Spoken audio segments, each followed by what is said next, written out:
인생의 죽음은 가장 처절하고 가장 최악의 재앙이라고 저는 생각합니다.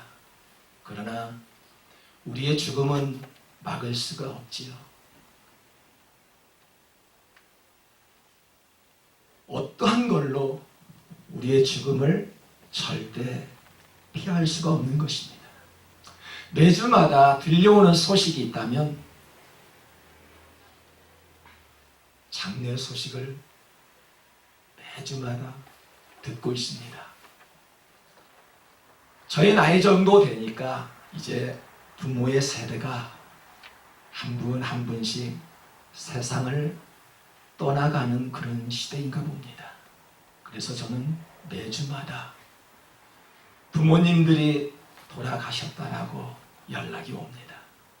그럴 때마다 과연 그분께서는 예수님을 믿으셨을까?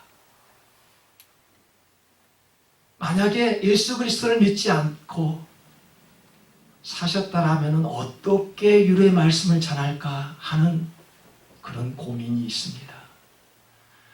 사람은 한 번 죽지만 영원히 끝나는 것이 아니지요.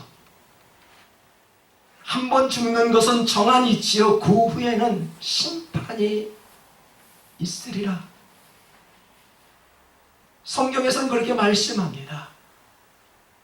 우리는 죽으면 다 끝나는 것 같지만 누구나 하나님의 심판을 피할 수 없다는 이야기지요. 외가 없지요. 나는 심판을 피할 수 있어 라고 말할 수 있는 사람은 단 한 사람도 없다는 이야기지요. 죽은 후에는 누구나 하나님 앞에서 심판을 받아야 한다는 것입니다. 그래서 믿지 않고 죽음을 맞이한 사람들에게는 어떻게 위로를 해야 될지 참 많은 고민을 하고 있습니다. 목회자에게 가장 어렵고 난감한 것이 있다면 불신자의 장례 예배를 인도하는 것입니다. 어떻게 설교를 해야 할지 정말 난감합니다. 믿지 않았던 사람들에게 어떻게 설교해야 하고 어떻게 위로해야 할지 정말로 그 순간을 당해보지 않는 사람은 그 어려움이 어떤 어려움인지를 잘 모르지요. 사랑하는 성도 여러분, 하나님께서는 이렇게 말씀하셨습니다. 어떻게 우리가 믿지 않는 사람에게 이런 말씀을 전할 수 있을까요? 나는 부활이요 생명이니 나를 믿는 자는 죽어도 살겠고 무릇 살아서 나를 믿는 자는 영원히 죽지 않는다.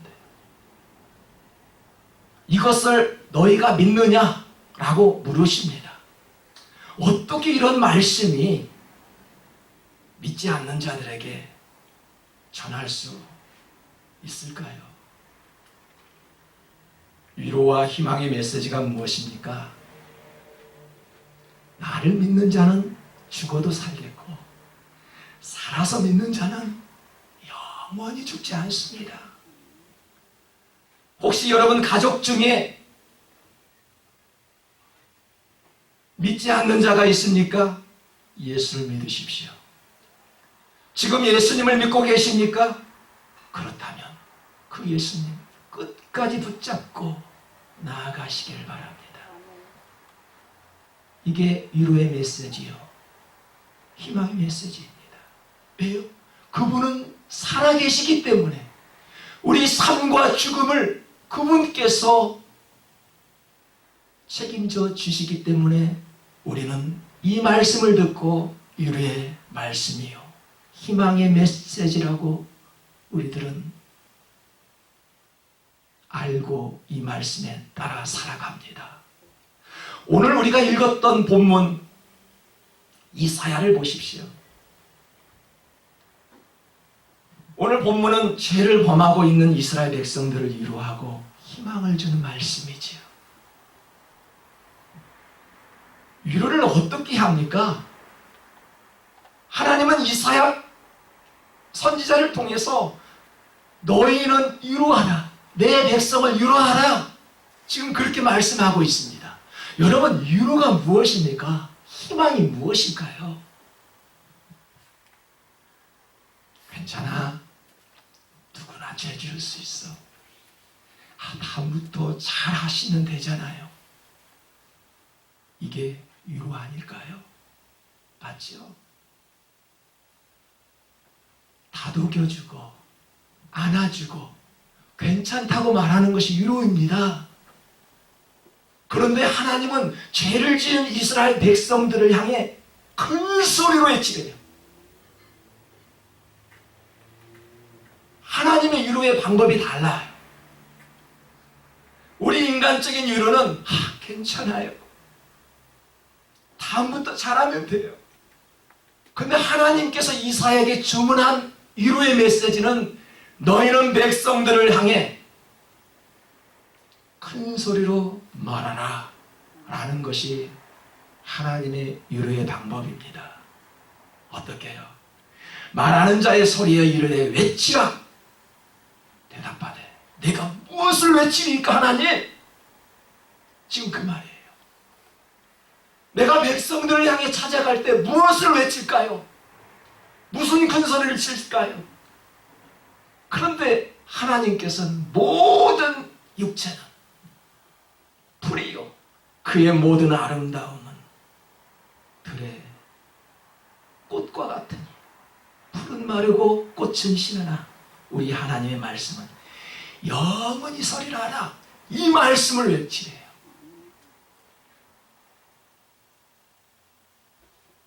믿는 자들이 죽음을 두려워하지 않는 이유가 바로 이것입니다.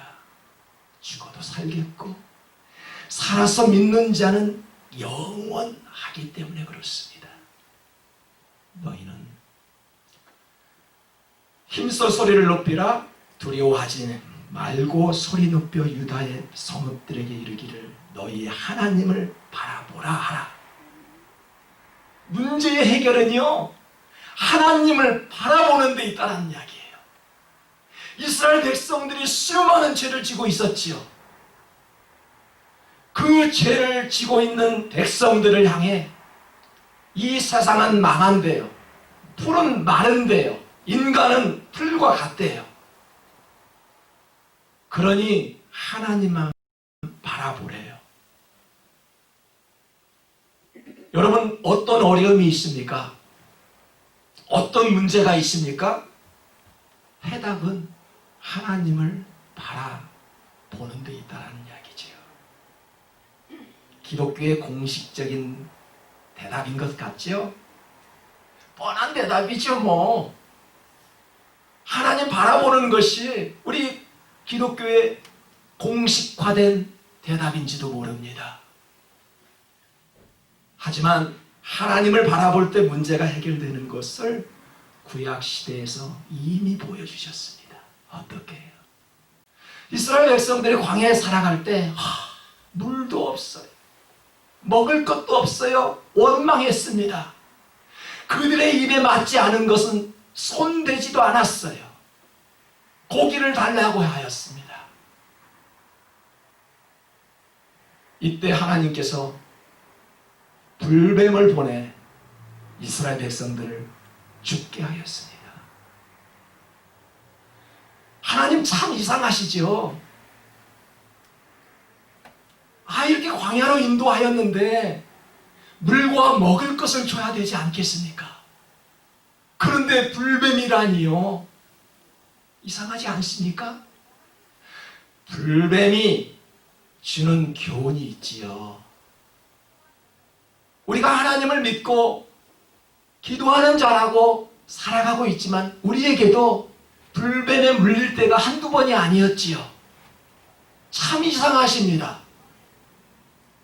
왜 열심히 하나님을 섬기는 그런 하나님 백성들에게, 이 땅에 살아가는 모든 신앙인들에게 왜 그런 고통과 아픔이 있어야 합니까? 이처럼 많은 불평과 원망으로 인해 불뱀에 몰려 우리도 고통당할 때가 있다는 것입니다. 하나님을 믿으니 하는 일마다 잘 되어야 되지 않겠습니까? 이럴 때마다 두 가지의 방향으로 달라집니다. 어떤 사람은 더욱 하나님께 기도하는 사람이 있지만 어떤 사람은 딴 길로 가는 사람들이 있다는 것입니다. 불뱀을 보낸 하나님의 의도는 깨달음이지요. 옛사람을 죽이고 새 사람으로 살게 하시려는 하나님의 의도를 우리는 알아야 합니다. 인간의 상식과 지식으로는 절대 하나님을 믿을 수가 없습니다. 어찌 우리의 상식으로 하나님 말씀을 해석하며 그 우주 만물을 창조하신 하나님의 마음을 헤아릴 수 있겠습니까? 성령으로 거듭나 새 사람이 될 때 비로소 우리는 하나님을 바라볼 수 있는 것입니다. 하나님께서 모세에게 불뱀을 만들어 장대 위에 매달게 하셨지요. 그러자 그 장대 위에 달린 놋뱀을 바라보는 자는 모두가 다 살아났습니다. 말씀대로 놋뱀을 바라보는 자는 모두 살았다? 이것은 하나님께서 인간을 살고 죽게 하는 모든 것은 하나님의 은총과 그의 자비하심을 아는 자만이 산다는 것을 보여주셨습니다. 그래서 우리가 잊지 말아야 할 것이 있지요. 우리가 잊지 말아야 할 것은 도대체 감사가 무엇일까요? 11월은 감사의 계절이래요. 감사가 무엇일까요? 내가 이 나란 존재가 우리의 생각으로 이해할 수 없는 그 하나님을 믿는 믿음이 나 안에 있어. 오늘도 교회에 나와 하나님 말씀 앞에 앉아 있다는 것이 얼마나 감사한지 모릅니다. 세상 사람들은요, 하나님의 사랑을 도저히 알 수가 없어요. 십자가의 사랑을 어떻게 알 수 있겠습니까? 그럼에도 불구하고 나의 눈에는 하나님의 사랑을 바라볼 수 있는 그 눈을 주셨기 때문에 얼마나 감사한지 몰라요. 도대체 여러분은 무엇 때문에 감사하십니까? 세상은 모두 변해도 말씀은 변하지 않습니다. 풀은 마르고 꽃은 시드나 우리 하나님의 말씀은 영원히 서리라. 사람은 유행 따라 살아간대요. 여러분, 우리의 옷도 유행이 지나버리면 새 옷으로 갈아입어야 합니다. 가을이 되었어요. 어떤 사람은 가을만 되면 가을을 타는 사람이 있습니다. 조금만 지나보십시오. 꽃이 피는 봄이 오면은 봄을 타는 사람들이 있어요. 사람들은요, 세상에 민감하고요, 유행에 민감합니다. 얼마나 마음이 자주 변한지 모릅니다. 그런데 신기하게도 세상의 모든 것과 사람의 흥미와 관심은 변하지만 하나님의 말씀은 예나 지금이나 변하지 않는다는 것입니다. 교회에서 가장 많이 하는 설교는 사람 바라보지 말고 하나님 바라보라는 것이었습니다. 신학교 학생들에게 가장 많이 하는 말이 앞으로 사역을 할 때 사람 바라보지 말고 하나님 바라보라고 주문합니다. 왜 그럴까요? 사람을 바라보면 실망을 안겨다 줍니다. 100번 다 잘했지만 한 번의 실수로 사람이 미워지기도 하지요. 우리 교회가 처음 LA 외곽 지역에서 교회를 개척할 때 잊지 못할 사건들이 너무너무 많았습니다. 목사님, 우리 LA로 이사 가지요.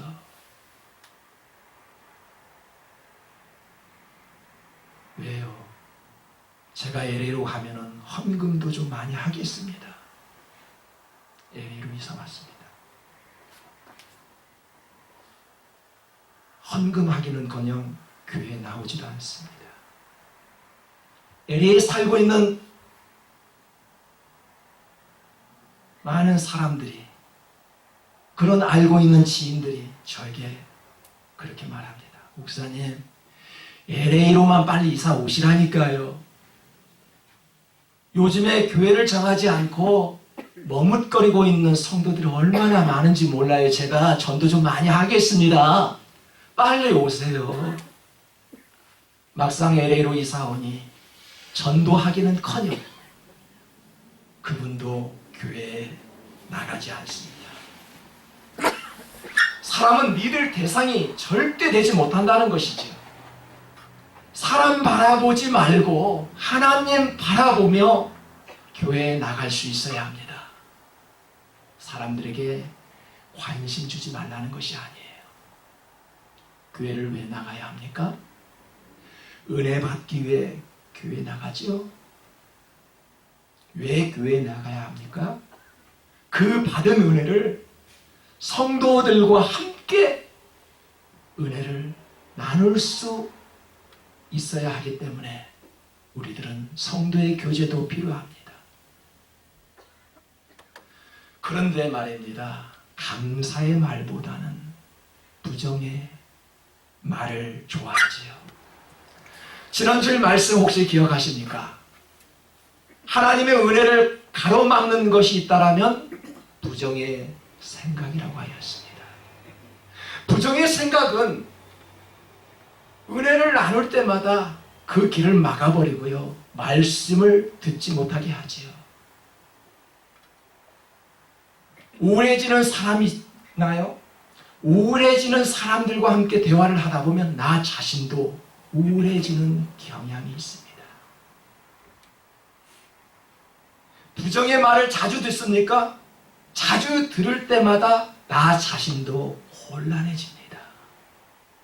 이번 미국 대통령 후보들의 디베이트를 혹시 보셨나요? 저는 그 디베이트를 보고 참으로 미국 땅에 산다는 것이 부끄러웠습니다. 미국이 어떤 나라입니까? 최강대국이지요. 최고의 민주주의를 자랑하는 나라입니다. 그런데 두 후보자의 모습을 보십시오. 서로 상대방을 헐뜯고 부정하는 것이었습니다. 물론 누군가 한 사람은 거짓말을 하고 있지요. 토론은 부정이 아니라 자신의 정책과 방향을 국민들에게 제시하는 것이 토론이지요. 그런데 왜 상대방을 비방합니까? 왜 그럴까요? 자신이 높아져 사람들로부터 많은 표를 얻고자, 많은 사람들로부터 칭찬과 인정을 받고자 상대방을 낮추고 비방하는 것입니다. 여러분, 사람들로부터 칭찬받고 인정받는 것은 그 순간 잠깐이지요. 모든 칭찬과 인정은 하나님으로부터 받아야 합니다.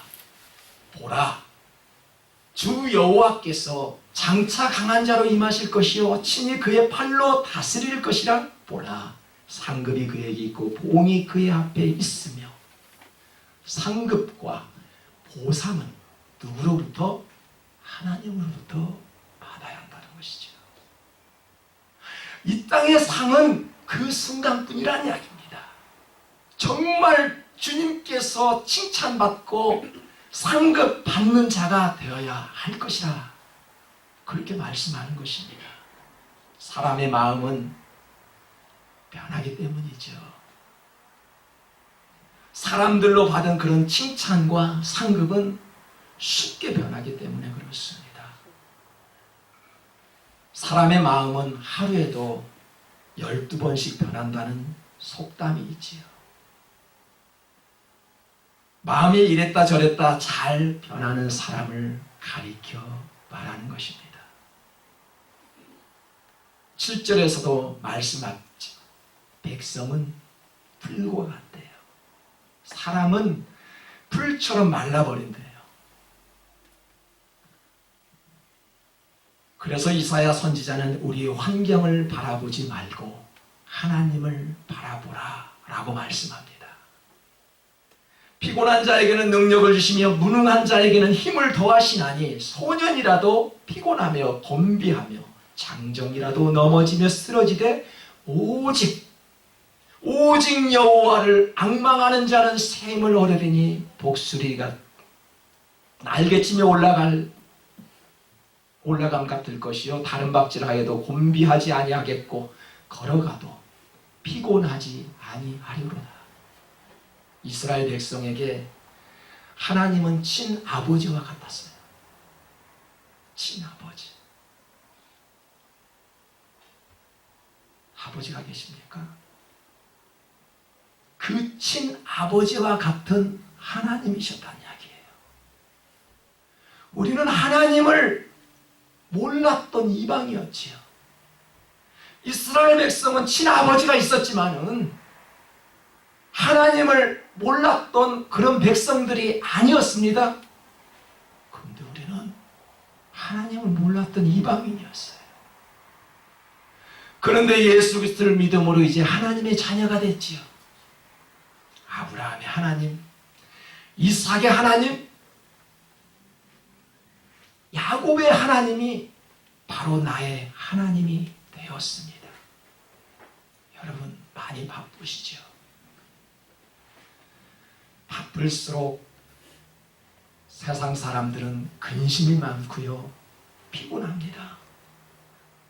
피곤하지 않은 사람들이 누가 있겠습니까? 요즘처럼 늘 집에만 있어도 피곤하지요. 이게 사람의 모습입니다. 암이 걸리는 이유는 어떤 음식에서 오는 것이 아니라 스트레스 때문에 암이 온다라고 이야기합니다. 똑같은 일을 해도 어떤 사람은 피곤하고 어떤 사람은 즐거워합니다.